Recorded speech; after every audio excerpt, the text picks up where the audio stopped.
Hello there, welcome to this week's Web Wednesday, Learn Along with Lynn. I want to talk a little bit about GDPR because I'm staying on the subject of email marketing. But remember, what I'm talking about here is inbound email marketing.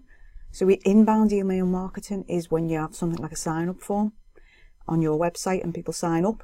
It's inbound because people are attracted to you in terms of your marketing, and you're sending emails to customers who have signed up. Okay, so GDPR's going to be enforceable come, I think, to the 25th of May. It's definitely May this year. It's a rule that's been around for a while, but it will only become enforceable this year. I'm going to do a blog post about it, which is going to go into a bit more detail, but because I'm on the subject of email marketing, I thought it would be a good opportunity to just talk about that specifically. So I want to show you basically a sign-up form on a website that I've been doing some research for, and it's UK Fast's website. And they've changed their opt-in form. Now they take a lot of details: first name, last name, company name, email, phone number, address, city, postcode. They've taken these details because this is a sign-up form for a lead gen magnet, and it's actually a pocket guide to GDPR, which they post out to you. So this is a sign-up form for somebody that needs first name, last name, that wants the company name and phone number and the city, but also needs the address because they're sending out a physical product. So do you need all these details for your customers?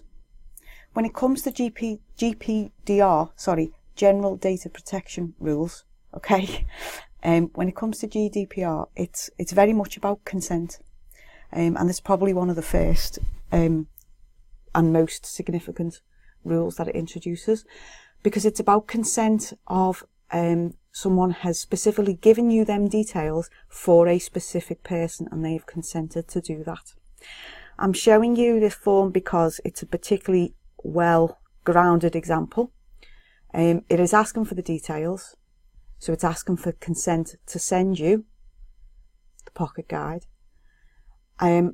It's telling you it has a privacy policy and that you have to agree, and I'm sure once you hit the red button on this, it'll say you must tick and you must tick. Okay, so you've read and agreed to the storage and use of their data, because this is more than the first name, last name, email address. It's company and address. There's a lot of data that they're asking for. So they're telling you they're going to store that data in a certain way and you have to agree to it. So you are consenting to it. And here's the interesting bit. This is where you can say, actually, don't send me anything else, because you're not consenting to them getting in touch with you in other ways, with other products or other services. So this is the interesting change, because what would have or could have happened once upon a time is I could have signed up for this newsletter and then they could email me every week saying, hey, we've got this new offer and it's like what we sent you, vaguely, so would you like it? But what it's saying here is it's explicitly asking you to sign in and sign up to say, yes, you can. Yes, you can send me information about products, services, special offers, events and training materials. Yes, you can. I have to opt in. It's not soft opt-in, it is specific consent. Yes, I don't mind if you send me other stuff. And then obviously they give you that reassurance. We always treat your personal details with respect and care. And the other one, this is the other magic word. Consent is the first magic word. This is the second. You are welcome to unsubscribe at any time. The right to be forgotten. The right to disappear from the mailing list and unsubscribe at any time. So, for most of us, we'll use MailChimp, and here's a paragraph from MailChimp, I'll put the links in the comments, which talks about your sign-up form. So, if you've got a website and you're using a MailChimp sign-up form, it does allow you to do a couple of things. Because what it does is track that data for you. So you'll need to amend your privacy policy to say MailChimp's going to be looking after my data for you, but it will track that where they've come in. It will say they joined on timestamp 1st of March and they joined this list, which allows you to do these things. This is the list for this promise.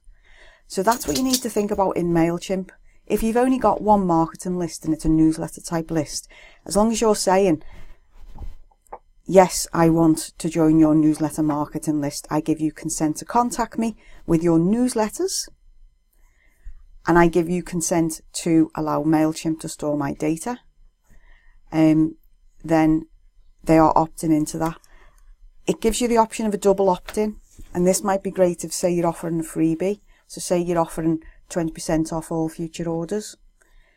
You could then do the double opt-in. And the double opt-in would be, yes, I consent for you to contact me with further orders by making them, once they get the email ticket. You may have done it yourself. You may have signed up to someone's emailing list.